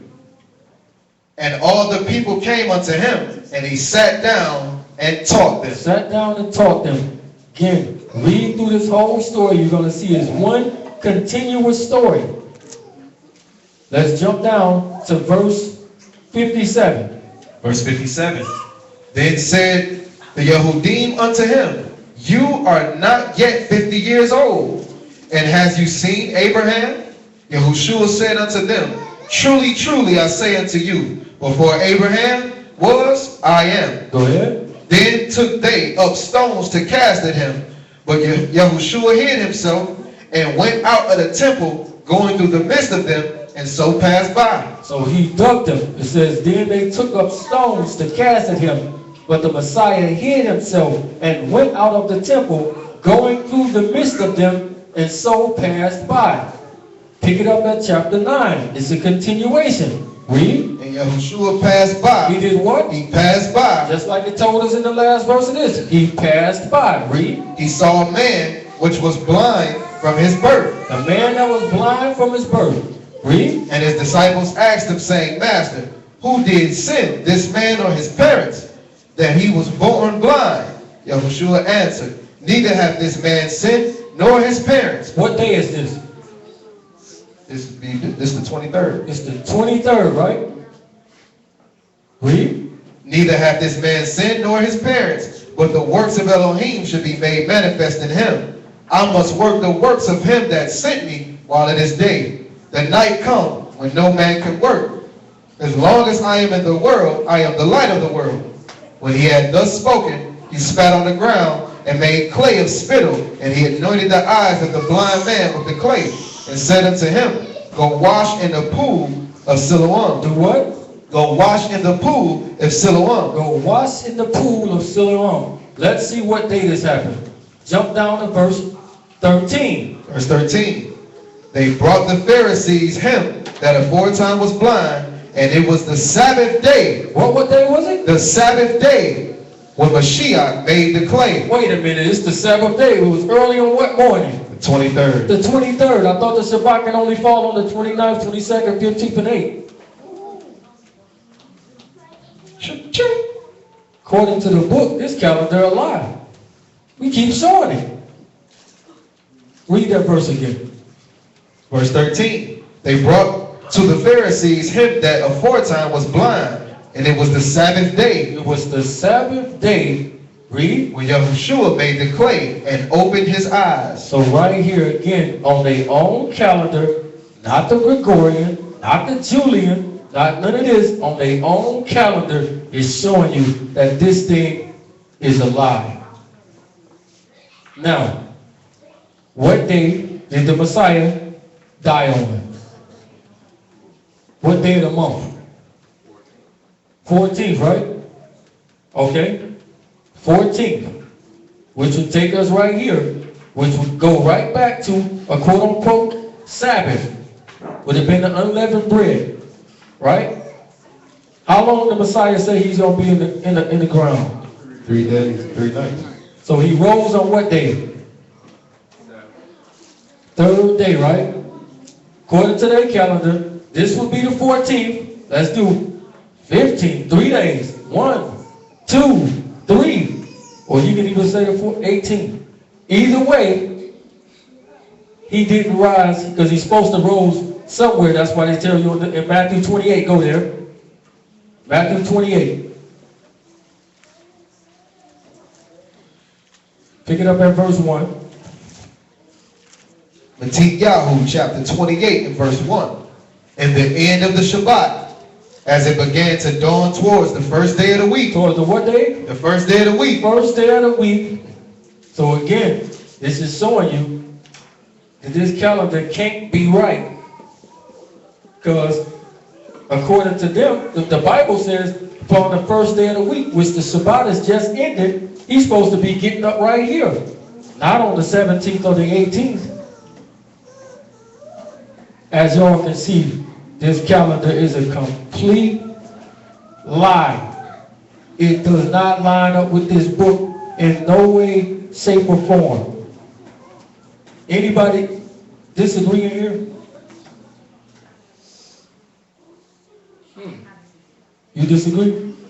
Oh, okay. The question was, somebody will say, well, where do it come from that it was 3 days and 3 nights? It could have been like the next week after the next Shabbat that you arrived at. I'm glad you brought that up. Yeah. Matthew 12 and 40. Thank you. Matthew chapter 12 and verse 40. For as Jonah was 3 days and 3 nights in the whale's belly, so shall the Son of Man be 3 days and 3 nights in the heart of the earth. So if he went in on the 14th, it ain't no dancing, it ain't no getting around it. You're going to flat out say the Messiah is lying, one way or the other. It's not going to add up. It is not going to add up because he's saying it himself. Read it again. For as Jonah was 3 days and 3 nights in the whale's belly, so shall the Son of Man be 3 days and 3 nights in the heart of the earth. In the heart of the earth. Give me John chapter 2:19. No, go ahead. I was gonna say, I heard somebody try to say with this one that the heart of the earth was Jerusalem itself, not actually in the ground. Okay. And so, no, this is what they say. So he was 3 days in Jerusalem, but he was actually only in the grave 1 day. He's saying it himself. Oh my goodness. John 2:19. Yehukanan chapter 2 and verse 19. Yahushua answered and said unto them, destroy this temple, and in 3 days. How many days? In 3 days. How many days? In 3 days. 1 day. In 3 days. 3 days, what's going to happen? I will raise it up. I will raise it up, talking about himself. Again, if you want to follow that logic, it's just because you want to be stupid. Flat out. Because this crystal clear what this is saying. Absolutely. crystal clear. But they would say, how do we know that Saturn's day is the day? Let's go into some history. Put this down or we still? Yeah, you can put it down.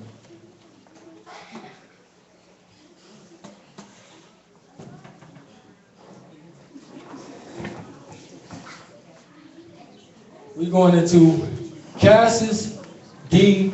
Roman history. Pick it up at verse 16, where that big 16 is at. So remember, the other nations always do something to you when you get there. They change your name, right? Just like they did with Daniel. When Daniel and the, as they would say, the 3 Hebrew boys was in captivity, they gave him a new name, right? Just like they gave the Messiah a new name, right? Just like we got these fake last names, right? Let's see something. Pick it up at verse 16. Most of the city, to be sure, he took without any trouble, as he was received by the party of Hyrcanus. But the temple itself, which the other party had occupied, he captured only with difficulty. With difficulty, read. For it was on high ground and was fortified by a wall of its own. This is talking about 70 AD. Read.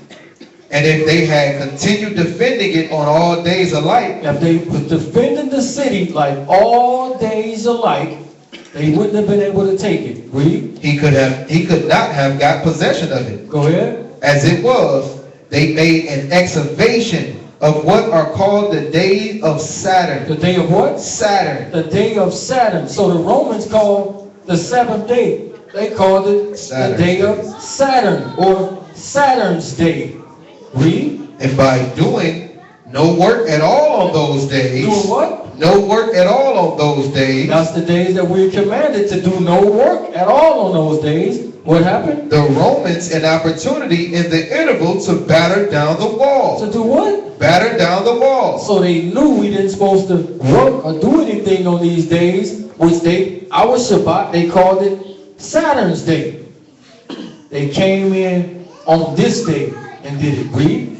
The latter, on learning of this superstitious awe of theirs, made no serious attempt the rest of the time.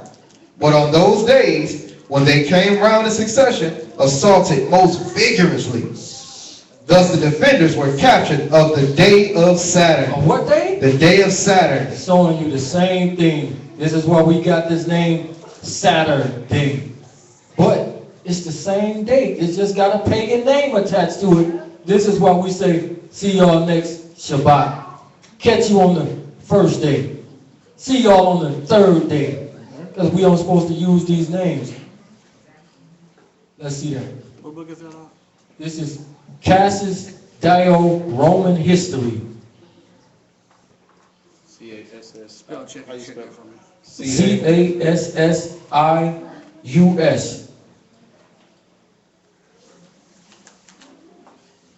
That Cassius Dio. D-I-O? D-I-O? Yeah, D-I-O.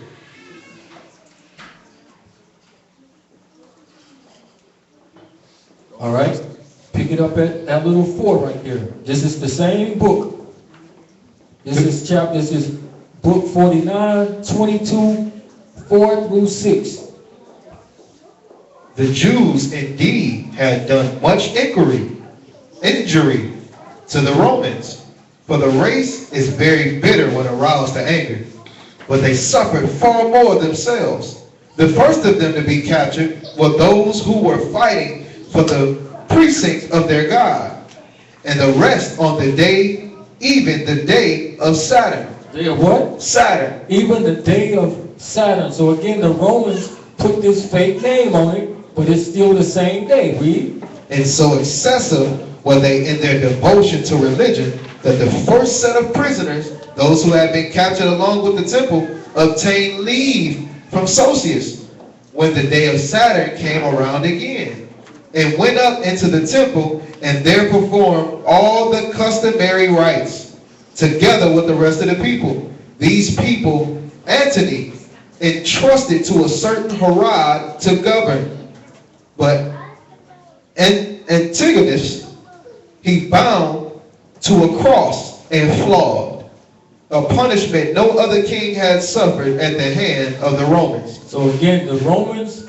call our Sabbath day, they call it Saturn's day.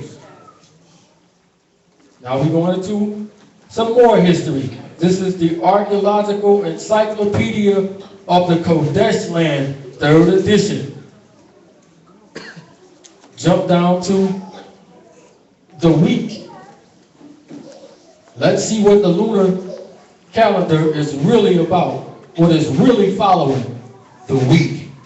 This unit of time consisting of 7 days. How many days? 7 days. 7 days with 8 or 9 at the last part. Consisting of 7 days. Go ahead. According approximately with the moon's orbit. Go ahead. But as the week does not necessarily begin on the day of the new moon. It don't start on the day of the new moon like they teach us. They keep saying, well, when the month changed, the week changed. It all coincides. No, it don't. Read. It is not affected by inconsistencies in relation to the position of the moon It during the is month. not affected by it. Read. In contrast to this, the Babylonian, Who? the Babylonian And who else? and Assyrian Go ahead. weeks began on the first day of the month. Wait a minute. So you telling me this lunar calendar is really following what? The Babylonians and the Assyrians. The Babylonians and the Assyrians. So they follow pagan gods and the moon and Nimrod, right? We did a lesson about a year or so ago talking about Mystery Babylon. Where's that, anybody? Like Saudi Arabia somewhere. Sorry, wait a minute. What they got on top of all their temples? Moons and stars. Moons. So you mean to tell me this lunar calendar is kind of tricking you to do that? Without you knowing? Read that again. It says, hold on. Okay. In contrast to this, the Babylonian and Assyrian week began on the first day of the month. Same way this lunar thing happens. First day of the month, the week changes over. Read. The week of 7 days was thus completely independent of the month. That's ours. Completely independent of it. Has nothing to do with it. Read. A factor which became more important when the Sabbath took place on the day of the new moon as the sacred day. There we have it. So let's see some more info on this. What page is that? This is page 377, the word week in the bottom right of the page. Start at the top. Yep, from that point right there where you at.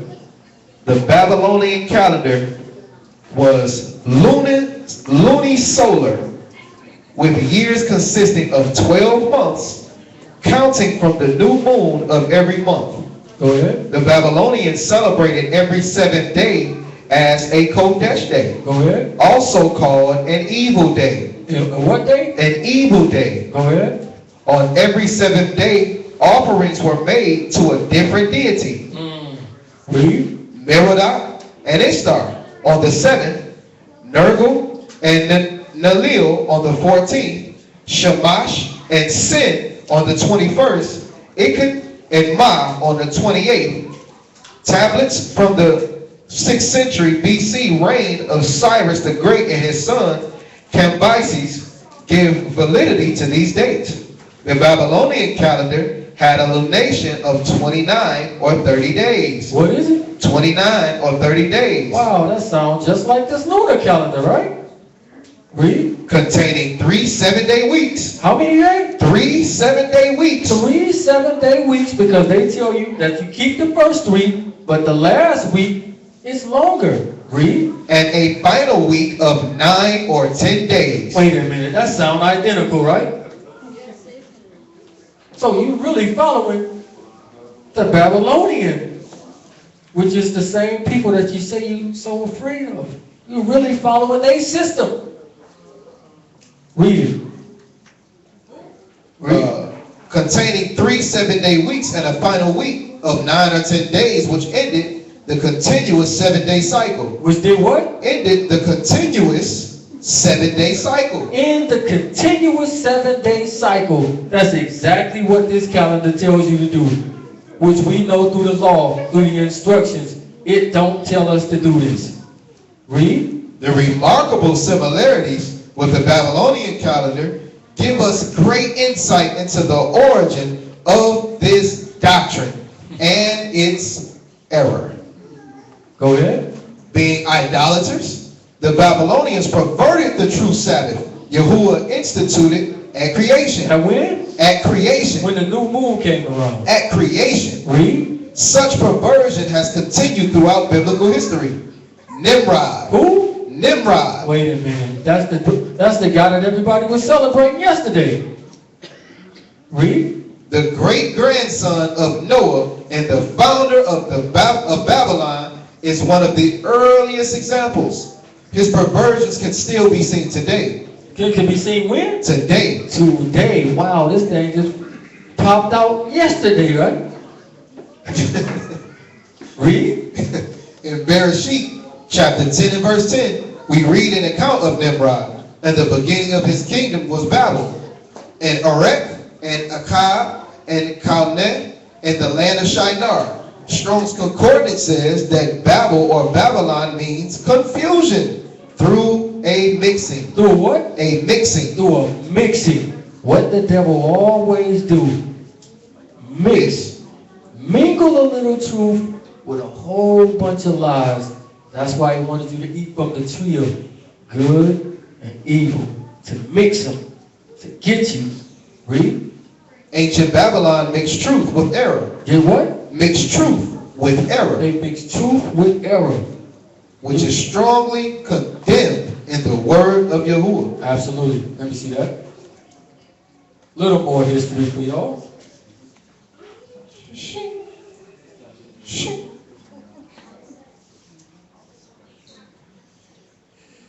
One moment.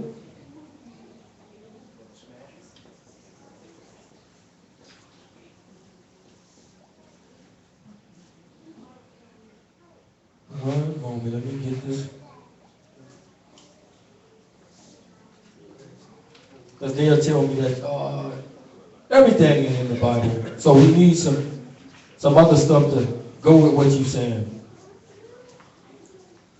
So we coming with some other stuff to show you what we're saying.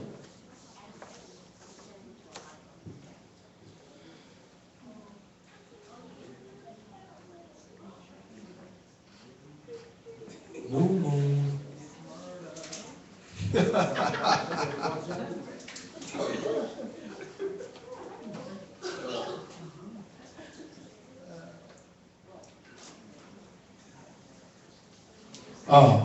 Let's bring it to modern day.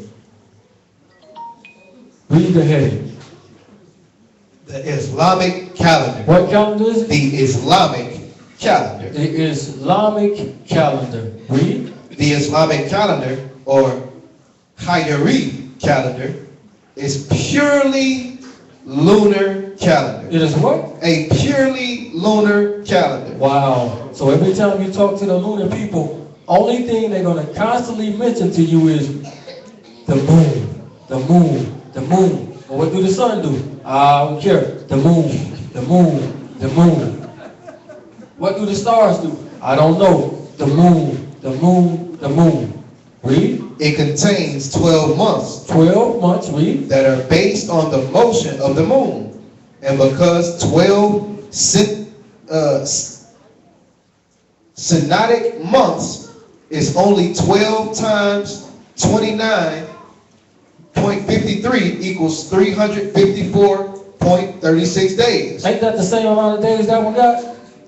354 days. The same as this one.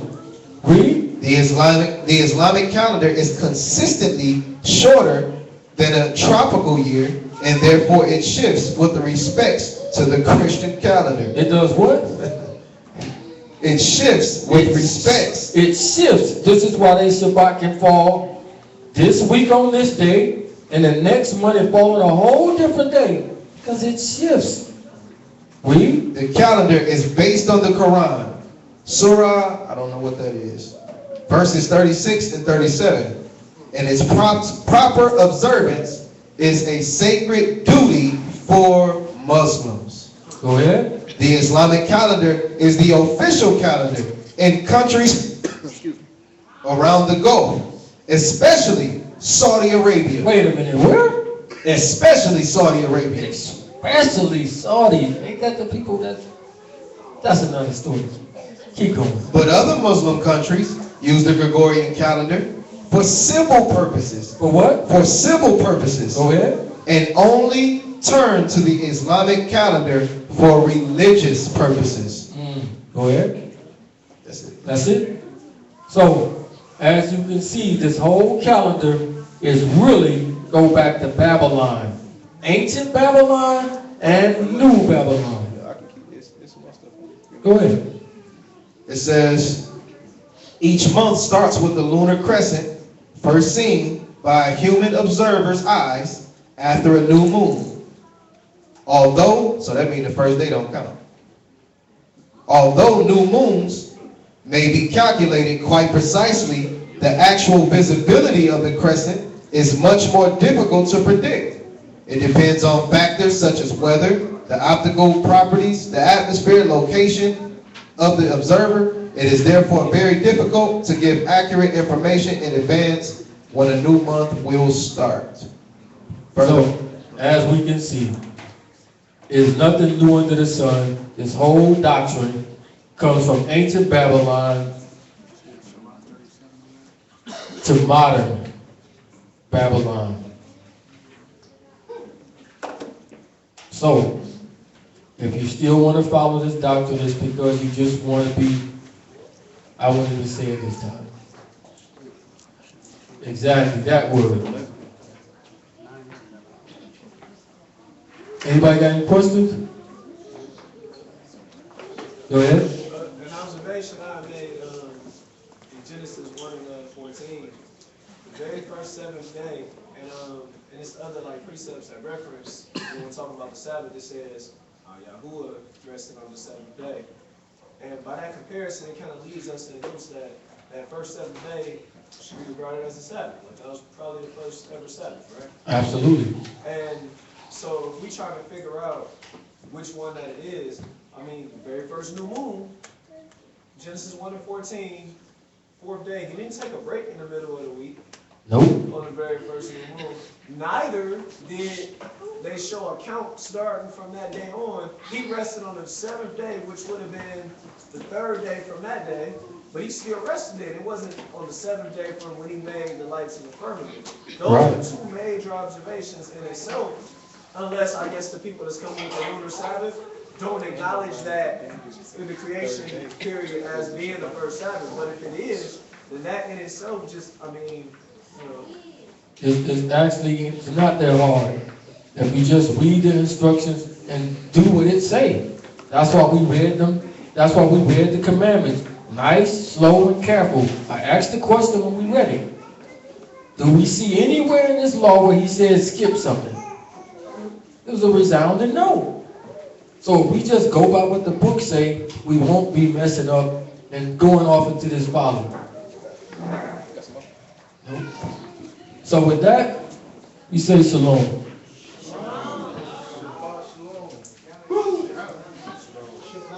Shalom.